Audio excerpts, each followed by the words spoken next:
In the rolling hills of Vermont, where autumn leaves painted the landscape in gold and amber, stood a weathered wooden cabin.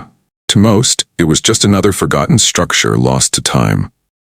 But to Andrew Morrison, it represented the last gift from a grandfather who saw beyond the obvious.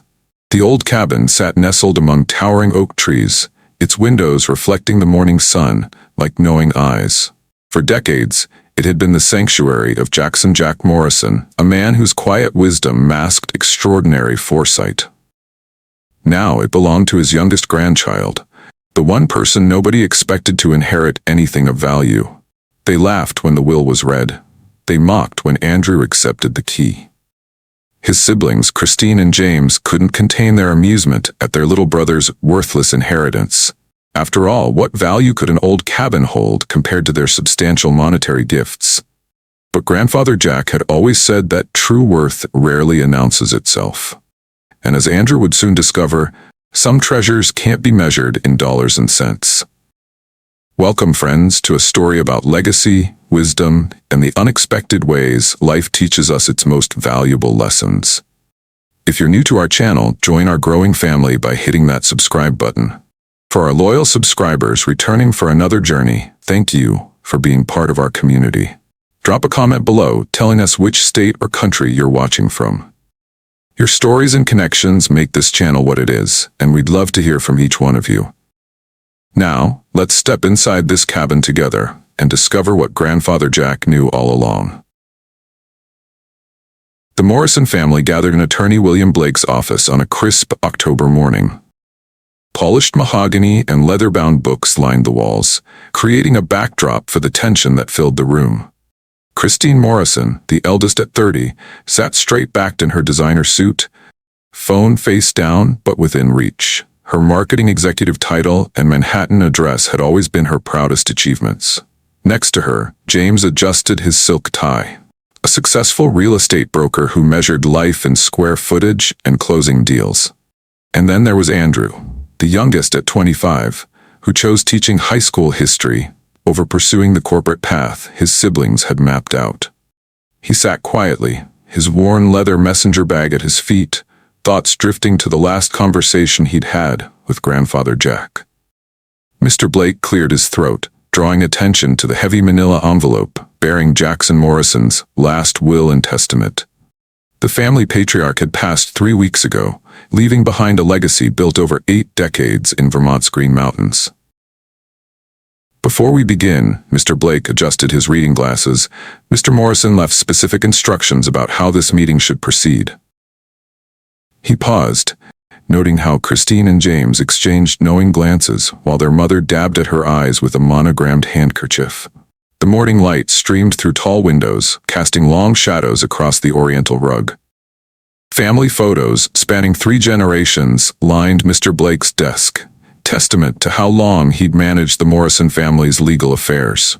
Each frame held memories of a family that had grown increasingly distant over the years, their bonds testing under the weight of ambition and competition. As Mr. Blake began reading the will, the atmosphere shifted. Christine's perfect posture stiffened when she learned of her inheritance, a substantial portfolio of blue-chip stocks and a summer house in Cape Cod. James received ownership of their grandfather's successful real estate holdings in downtown Burlington, along with a considerable trust fund. They both wore matching satisfied smiles until Mr. Blake reached the final bequest. And to my youngest grandchild, Andrew Morrison, I leave my cabin and the surrounding 5 acres of land in the Green Mountains. The silence lasted exactly 3 seconds before Christine's laugh cut through the air. The cabin? That's it? She turned to James, who barely contained his smirk. Oh, Andy, maybe you can turn it into a summer camp for your students. At least they'll have somewhere to learn about the Great Depression firsthand, James added, earning a sharp laugh from Christine. Their mother shot them a warning glance, but her lips twitched with poorly hidden amusement. Mr. Blake continued reading, explaining the property taxes were covered by a small maintenance fund, but Christine's voice rose above his. Remember that place? It doesn't even have proper heating.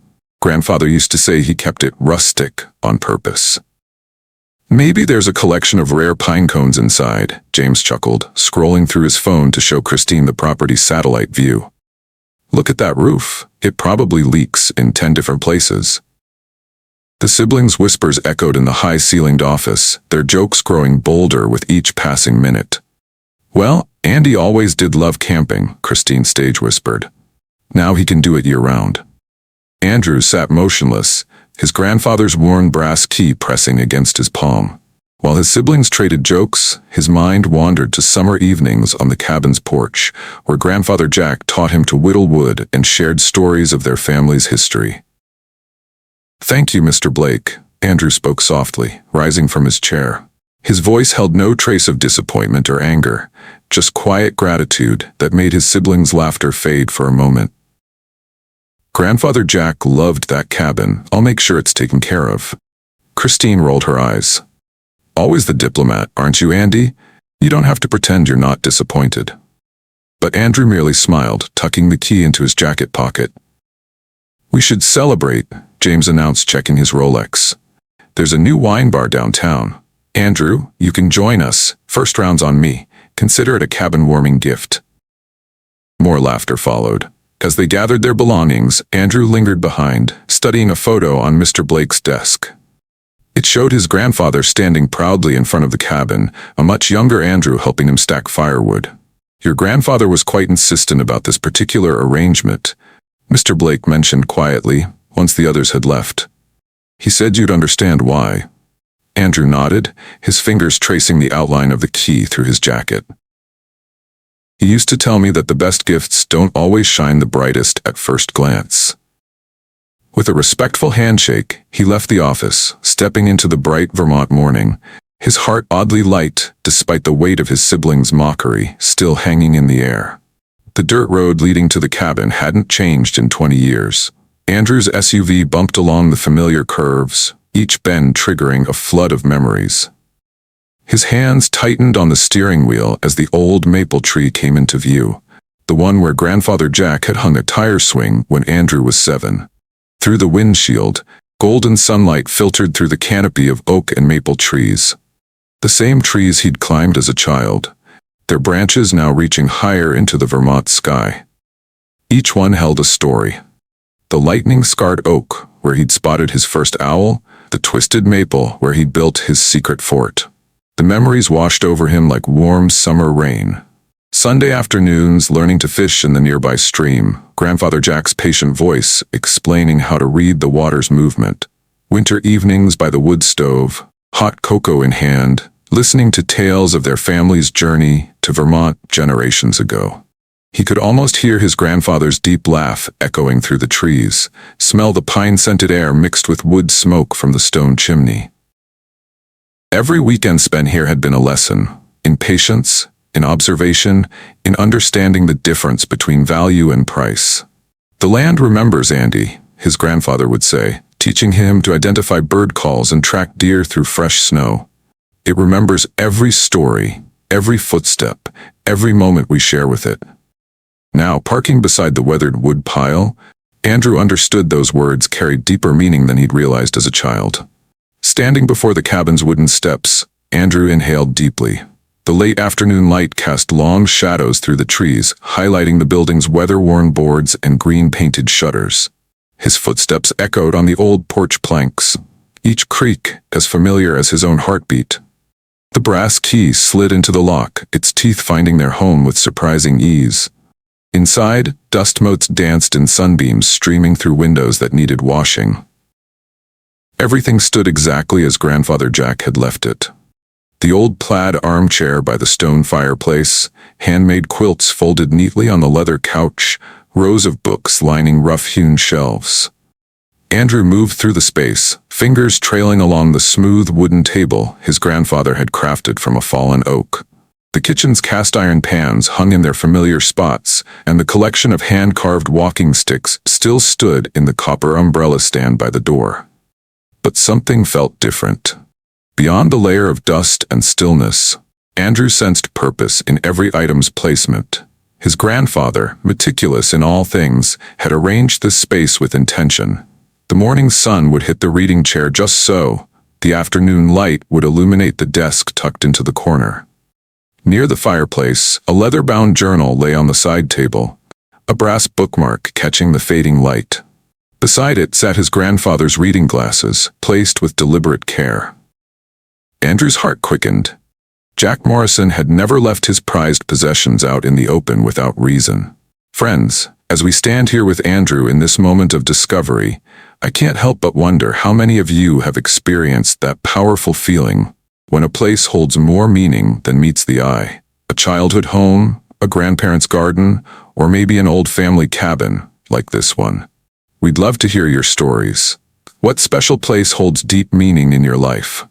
Share your memories in the comments below. Each story adds another thread to this tapestry we're weaving together as a community. And if you're enjoying uncovering the secrets of Grandfather Jack's cabin with us, make sure to hit that like button and subscribe. Ring that notification bell too. You won't want to miss what Andrew discovers next in these walls that hold so much more than memories. Now, let's return to Andrew as he takes his first steps toward uncovering why his grandfather chose him, and only him, to inherit this seemingly modest cabin. The leather journal's pages rustled softly as Andrew opened it. His grandfather's distinctive handwriting filled each page, neat rows of blue ink telling stories he'd never shared aloud.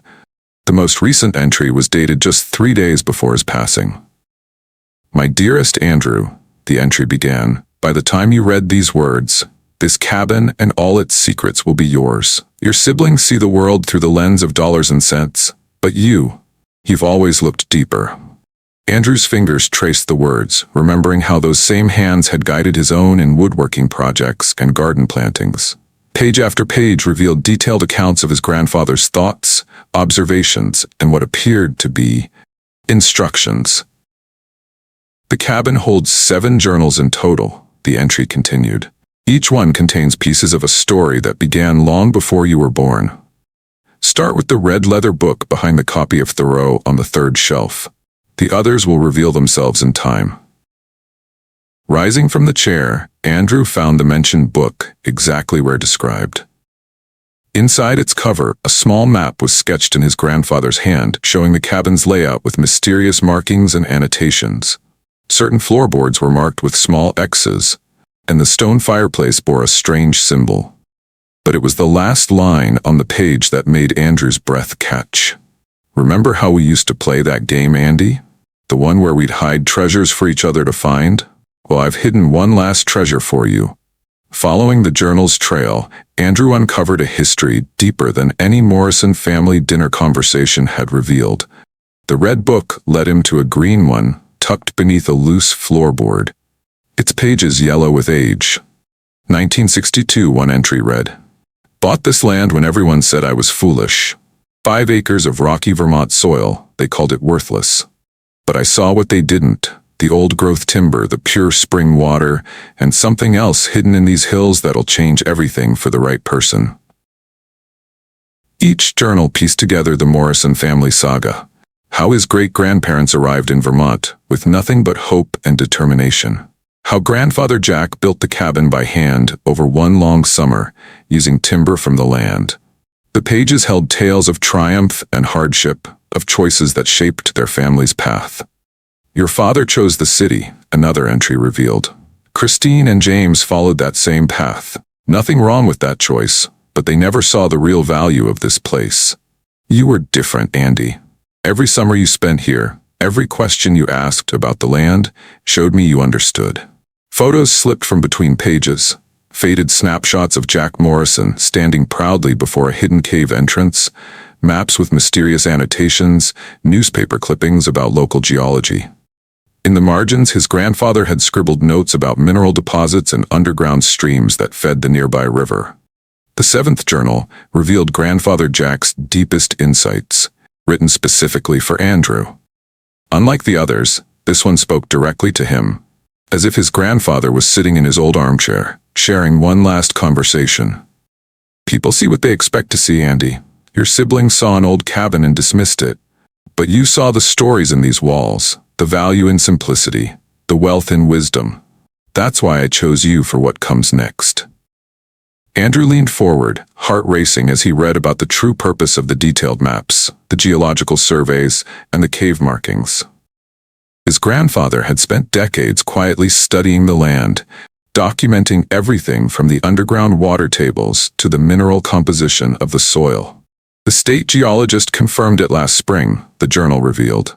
This land sits on top of one of the largest untapped deposits of rare earth minerals in New England. But that's not the real treasure, Andy. The real treasure is knowing when to keep silent, when to be patient, and most importantly, when to reveal the truth. The final pages contain detailed legal documents, geological surveys, and mining rights, all meticulously preserved and updated. But it was his grandfather's last written words that brought tears to Andrew's eyes. You understood that wealth isn't just about money. It's about stewardship, patience, and wisdom. The land is yours now, along with everything beneath it. Use it wisely, teach others what it means to look beyond the surface, and remember, sometimes the greatest gifts come disguised as disappointments. As twilight painted the cabin in shades of amber, Andrew noticed something peculiar about the fireplace markings mentioned in the journals. A stone jutted out at an odd angle, one he'd never paid attention to before. Pressing it released a hidden mechanism, revealing a narrow space behind the fireplace's false back. Inside lay a steel lockbox, its surface free from dust. The key hung on a leather cord around its handle, along with a note in his grandfather's writing. The beginning is in the end.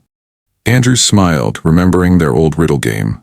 The combination would be the date of their last conversation. The lock clicked open, revealing stacks of documents bound in blue leather. Professional surveys, mineral rights agreements, and environmental impact studies filled the box. But it was the USB drive labeled Project Legacy that caught his attention. Plugging it into his laptop, Andrew watched as detailed 3D imaging of the land appeared on screen. The subsurface scans revealed extensive deposits of rare earth minerals essential for modern technology: lithium, neodymium, and dysprosium. Conservative estimates valued the deposits at over 9 figures. More files showed his grandfather had spent years quietly negotiating with sustainable mining companies, environmental protection groups, and state officials.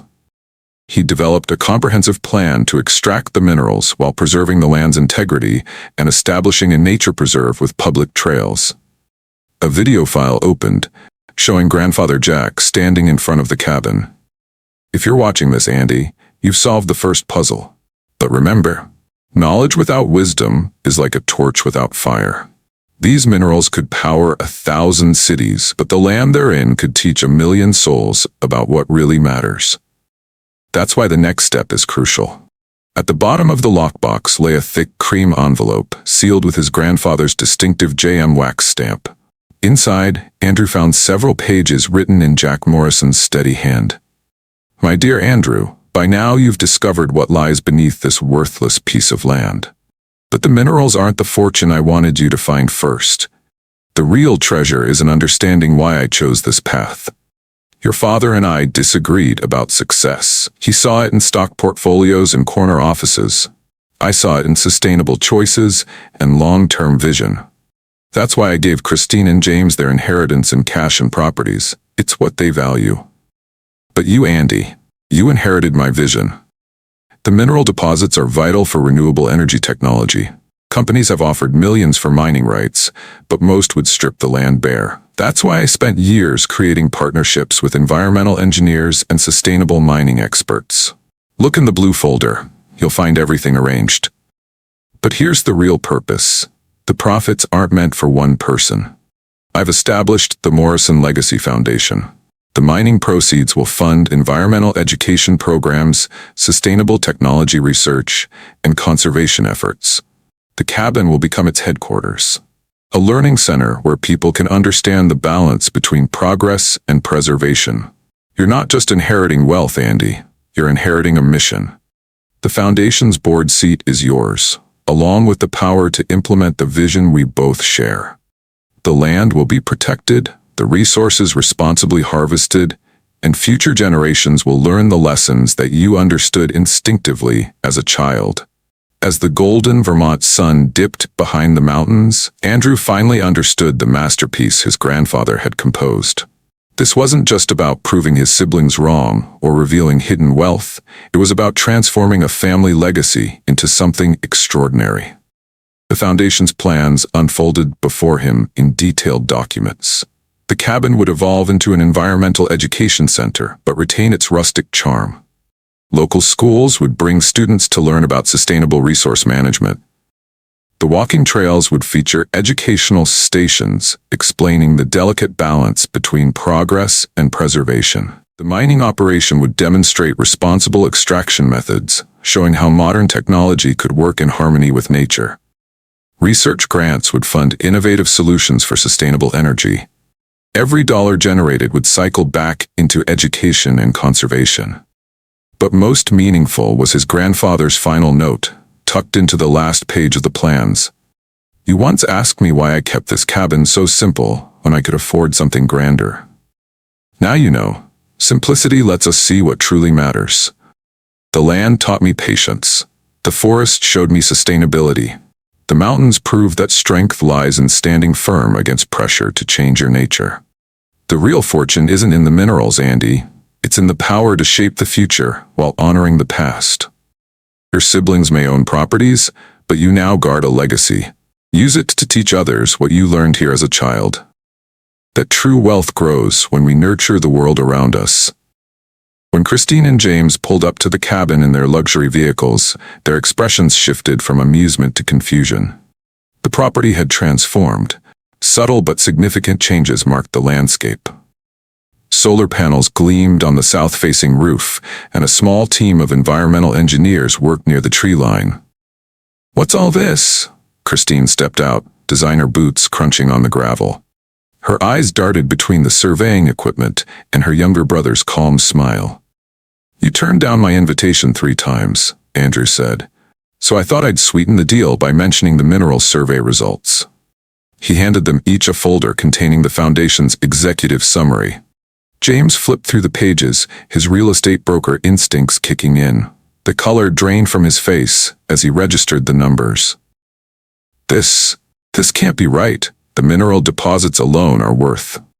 His voice trailed off. "More than both your inheritances combined," Andrew finished quietly. "But that's not why grandfather chose me for this." Christine's manicured fingers trembled as she examined the geological reports. "All this time, that's why he spent so many weekends here. He knew." "He knew more than that," Andrew replied. "He knew who would see this land as more than a commodity. That's why he created the Morrison Legacy Foundation." Their expressions transformed again as Andrew explained the foundation's mission.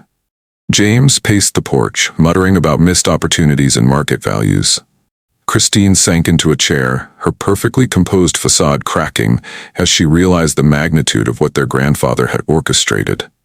Standing before his siblings, Andrew spoke with a quiet confidence that echoed their grandfather's manner. Gone was the hesitant young teacher they'd mocked at the will reading. In his place stood a man who understood his purpose. "The foundation launches next month," he explained, spreading out the architectural plans across the porch table. "We'll build a sustainable education center, but the cabin stays exactly as it is, our reminder of where this all began. The mining operations will use new technology that barely disturbs the surface." He led them along the forest path, pointing out the markers for future nature trails. His voice carried the same passion that used to fill their grandfathers when he taught Andrew about the land. Each step reinforced the wisdom of Jack Morrison's choice. "I'm not asking for your approval," Andrew continued, turning to face them. "But I am offering you both a chance to be part of something bigger than ourselves. The foundation needs people who understand business and marketing. Grandfather believed in keeping things in the family."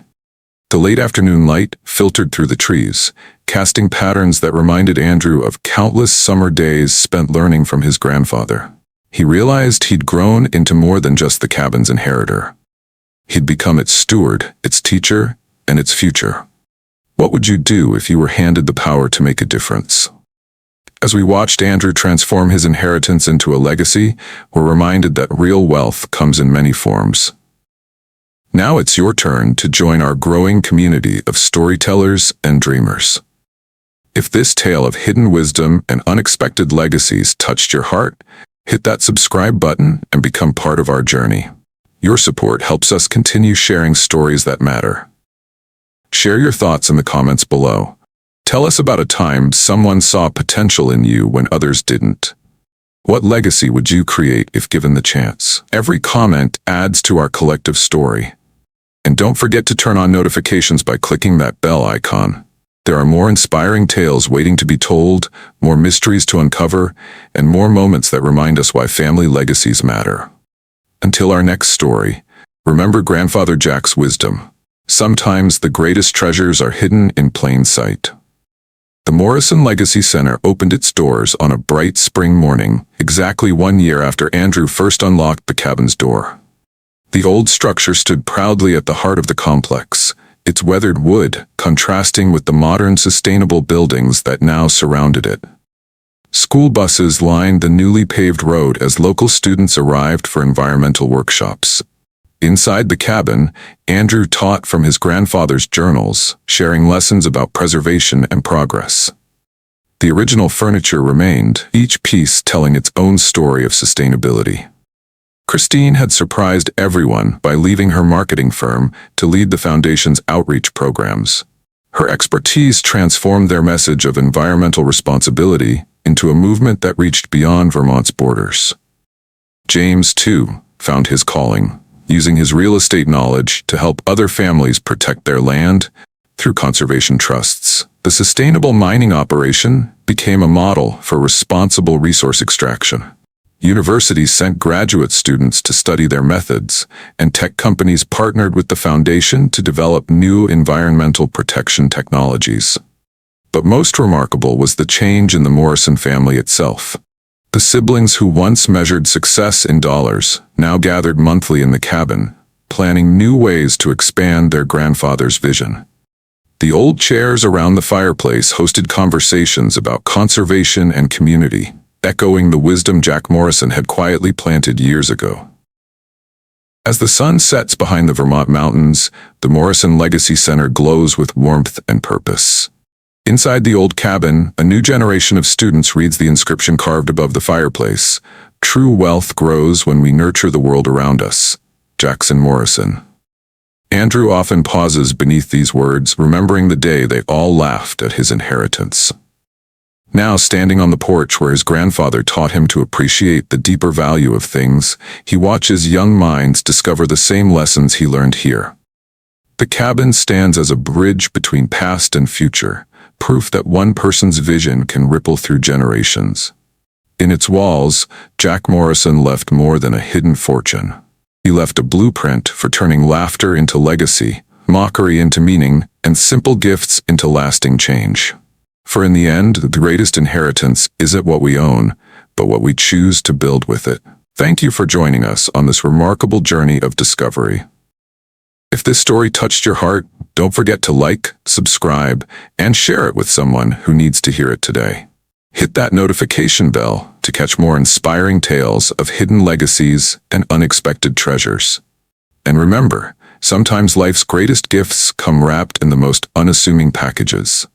Leave a comment below telling us what overlooked treasure in your life might hold unexpected value. Until next time.